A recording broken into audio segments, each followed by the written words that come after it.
إنما المؤمنون الذين إذا ذكر الله وجلت قلوبهم দুনিয়ার মুসলমান ভাইরে আমার, আল্লাহ রব্বুল আলামিন বলেন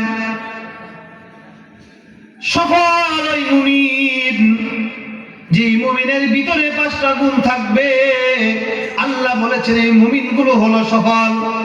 প্রথম নাম্বার মুমিনের বৈশিষ্ট্য হলো, প্রকৃত মুমিন হলো তারা ইজা যুকিরাল্লাহ, মুমিনের সামনে যখন আল্লাহর আলোচনা করা হবে, মুমিনের সামনে যখন জাহান্নামের আলোচনা করা হবে, মুমিনের সামনে যখন জাহান্নামের শাস্তি সম্পর্কে আলোচনা করা হবে, ওয়াজিলাত কুলুবুহুম, মুমিনের অন্তরের ভিতরে আল্লাহর ভয় সৃষ্টি হয়ে যাবে।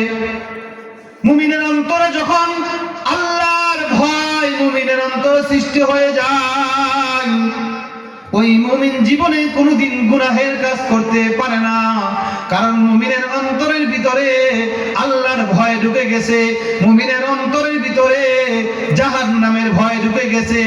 এই জন্য আল্লাহ রব্বুল আলামিন বলে, মুমিন তুমি যদি প্রকৃত সফল মুমিন হতে চাও, তোমার জন্য 1 নাম্বার গুণ হলো, তোমার সামনে যখন আল্লাহর আলোচনা করা হবে, জাহান্নামের আলোচনা করা হবে, ওয়াজিলাত কুলুবুহুম, মুমিন তোমার অন্তরের ভিতরে আল্লাহর ভয় সৃষ্টি হয়ে যায়, তখন তোমার দ্বারা জীবনে কোনোদিন গুনাহের কাজ হবে না।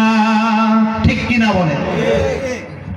মুমিনের অন্তরে তো সবসময় চিন্তা থাকবে, আমার অন্তরে কার ভয় থাকতে হবে?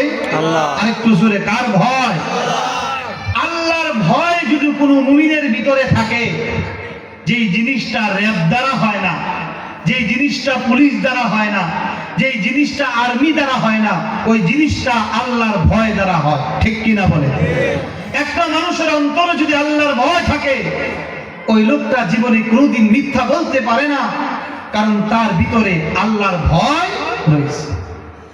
যে মুমিনের অন্তরে আল্লাহর ভয় থাকবে, ওই মুমিন কখনো ডাকাতি করতে পারে না, কারণ তার অন্তরে আল্লাহর ভয় থাকবে।